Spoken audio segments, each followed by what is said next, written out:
పెద్ద నోట్ల రద్దు నిర్ణయం ప్రభుత్వ ఖజానాకు భారీగా కాసులు రాల్చుతోంది. పాత 500, 1000 రూపాయల నోట్లను ప్రభుత్వ శాఖలు తీసుకుంటున్నందున వాటితో జనాలు పన్నులు చెల్లించేస్తున్నారు. గుంటూరులో కార్పొరేషన్కు, విద్యుత్ శాఖకు భారీగా బకాయిలు వసూలయ్యాయి. అదే సమయంలో బ్యాంకుల్లో డిపాజిట్లు పెరుగుతున్నాయి. నల్లధనం నిర్మూలన ప్రక్రియలో ప్రధాని మోదీ తీసుకున్న 500, 1000 రూపాయల నోట్ల రద్దు నిర్ణయం ప్రభుత్వానికి కలిసి వస్తోంది. ప్రభుత్వ ఖజానాకు కొత్త కళ వచ్చింది. పాత నోట్లను బాకీల రూపంలో చెల్లించే వెసులుబాటు ఉన్నందున చాలా మంది ప్రభుత్వానికి సొమ్ములు చెల్లించేస్తున్నారు. ఇదివరకు నోటీసులు ఎన్ని వచ్చినా పట్టించుకోని బడాబాబులు ఇప్పుడు మాత్రం ఉన్న ఫలంగా ప్రభుత్వ శాఖలకు చెల్లించాల్సిన పన్నులు కట్టేస్తున్నారు. గుంటూరు నగర పాలక సంస్థకు ఈ రూపేణా భారీగానే ఆదాయం వస్తోంది.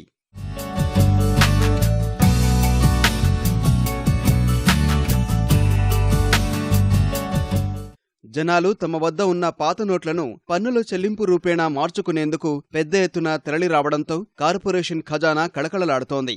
ఆస్తి పన్ను, ఖాళీ స్థలాలపై పన్ను రూపంలో నగరపాలక సంస్థకు 5 కోట్ల రూపాయలకు పైగానే ఆదాయం సమకూరింది. పెద్ద నోట్ల రద్దు నిర్ణయం వెలువడినప్పటి నుంచి రోజుకు 50 లక్షల రూపాయల చొప్పున ఆదాయం వచ్చింది. సాధారణ రోజుల్లో ఇది 10 లక్షల రూపాయలకు మించి ఉండదని కార్పొరేషన్ వర్గాలు చెబుతున్నాయి. 24వ తారీఖు వరకు ఓల్డ్ 500,000 నోట్స్ ని property tax, VLT, any other form of payment to Guntur municipal corporation మనం యాక్సెప్ట్ చేస్తున్నాం. మన ఆఫీస్ కౌంటర్స్లో కానీ, సర్కిల్ ఆఫీస్ కౌంటర్స్లో కానీ. ఇప్పుడు కూడా కౌంటర్స్ మనం రోజు 9 to 6 we're operating. Towards the last 2 days మళ్ళీ మిడ్నైట్ వరకు కూడా ఆపరేట్ చేస్తాము. సో అందరు కూడా మీ ఓల్డ్ నోట్స్ని బ్యాంక్లో కానీ ఇక్కడ కానీ ఎక్స్చేంజ్ చేసే బదులు you can use this opportunity to pay tax dues to GMC. Normal టైంలో వేకెంట్ ల్యాండ్ ట్యాక్స్ మెల్లగా కడదాంలే, ల్యాండ్ దేనికి యూజ్ చేయట్లేదు కదా అనే ఇదిలో థాట్లో ఉంటారు. సో ఆ వేకెంట్ ల్యాండ్ ట్యాక్స్ లో ఇప్పుడు many people are coming forward. ఇళ్లలో ఉన్న పెద్ద నోట్లతో మధ్యతరగతి జనాలు విద్యుత్ బిల్లులు చెల్లిస్తున్నారు. విద్యుత్ శాఖలో ముందస్తు బిల్లులు చెల్లించే సదుపాయం ఉన్నందున చాలా మంది కొన్ని నెలలకు సరిపడా బిల్లులను చెల్లించేశారు. ఎప్పటినుంచో ప్రభుత్వానికి బిల్లులు కట్టకుండా వస్తున్న కాటన్ జిన్నింగ్ మిల్లుల యాజమాన్యాల వారు భారీగా చెల్లింపులు చేశారు. అందరూ పెద్ద నోట్లు తెస్తున్నందున ప్రభుత్వం ముందస్తు చెల్లింపులు నిలిపివేసింది. కానీ ఈ 10 రోజుల్లో ఇప్పటికే 28 కోట్ల రూపాయల విద్యుత్ బిల్లులు వసూలయ్యాయి. బ్యాంకులకు డిపాజిట్లు భారీగా పెరిగాయి. జిల్లాలోని అన్ని బ్యాంకు శాఖలకు 3,500 కోట్లకు పైగా డిపాజిట్లు వచ్చినట్టు అంచనా.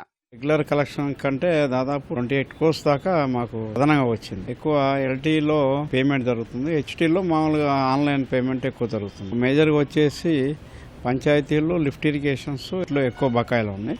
గవర్నమెంట్ హాస్పిటల్స్ కూడా దాదాపు నియర్లీ 6 crores దాకా పేమెంట్ చేయాలి.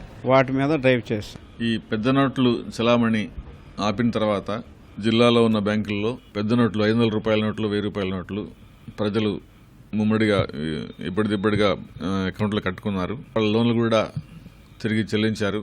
ఎస్పెషల్లీ బంగారంలో మీద తీసుకున్నటువంటి లోన్స్ ఎక్కువగా రికవర్ అయినాయి. మొండి బకాయిల వసూళ్లు దాంట్లో పెద్దగా మార్పు రాలేదు, కానీ కొంతవరకు వసూలైనవి. ఒక 10% మండి బకాయిలు తీరుండొచ్చు.